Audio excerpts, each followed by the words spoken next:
Just take a second and try to imagine this. You have to manage a country of over 1.4 billion people, a country with thousands of different languages and dialects, from massive, sprawling cities to tiny, remote villages. It is without a doubt one of the biggest administrative challenges on the entire planet.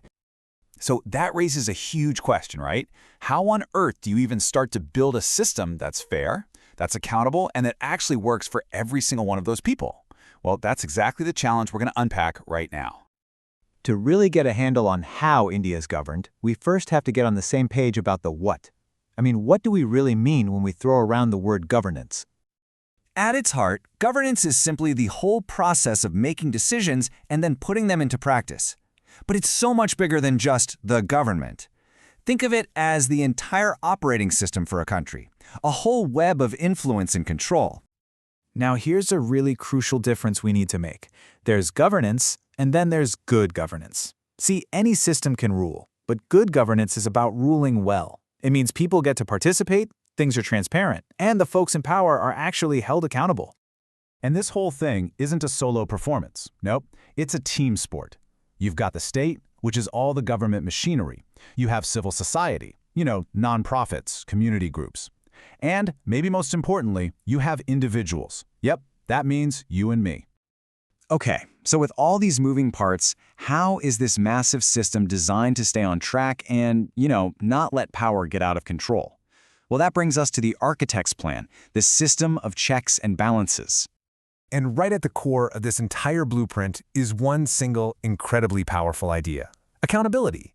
It's the engine that drives this whole thing. Without it, the entire system of good governance just grinds to a halt. So how does that engine actually work? Well, you have the legislature, the lawmakers, who keep a close eye on the executive branch, the people who actually implement the laws. They control the rules and, most importantly, they control the money. And then you have the judiciary, the courts, who can step in and act as a referee for both sides, making sure everyone plays by the rules of the Constitution. But it's not just those big three. The governance toolkit also has a bunch of specialized instruments, things like parliamentary committees that can do deep dive investigations, ongoing administrative reforms to make things work better, and a whole host of anti-corruption measures. But here's the best part.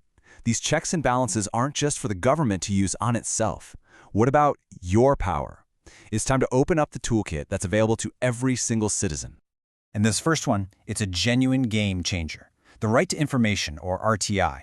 It gives any citizen the legal right to ask for information from any government body. It is a massive lever for transparency. Ever wonder how your tax money was spent on that road project? Well, you have the right to ask.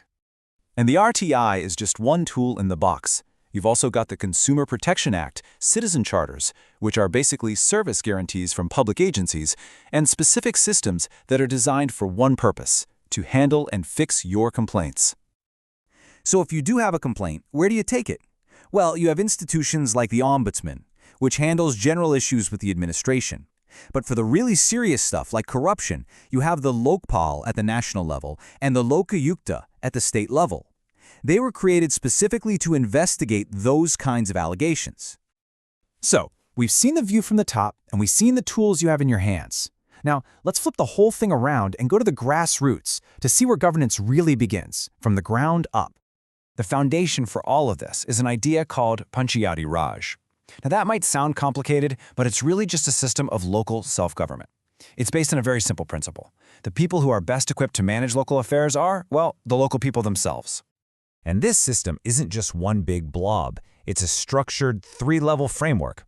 It starts right at the village level, then it scales up to a block of villages, and finally up to the entire district. This is what decentralization really looks like in action. And what's the whole point? The goals are pretty ambitious. We're talking about planning that starts from the bottom and goes up, development that everyone can actually participate in, and growth that's sustainable. And more, this also means using e-governance to make the whole process more efficient and accessible for everybody. All right, so we've got the structure, we have the checks, we have power at the local level. But what's the ultimate goal of all of this?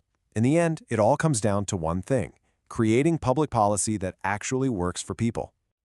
Right, this is where the rubber meets the road. Public policy is the tool that takes all those abstract ideas about governance and turns them into real, tangible improvements in people's lives. It's what drives development.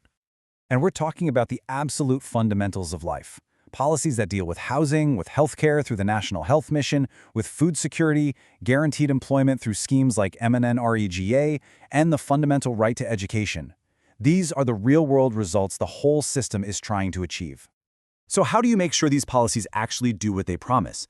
Through some incredibly powerful tools at the grassroots level.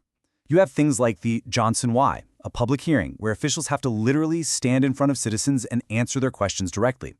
Or the social audit, where the community itself gets to look at the government's books and inspect the work that was done. It is accountability in its purest form. You know, when you boil it all down, it just comes back to this one simple idea. You can design the most perfect system on paper, but its real strength, its true power, comes from one thing: citizens who are active and informed. So after walking through this vast, complex system, we can see that the framework is there.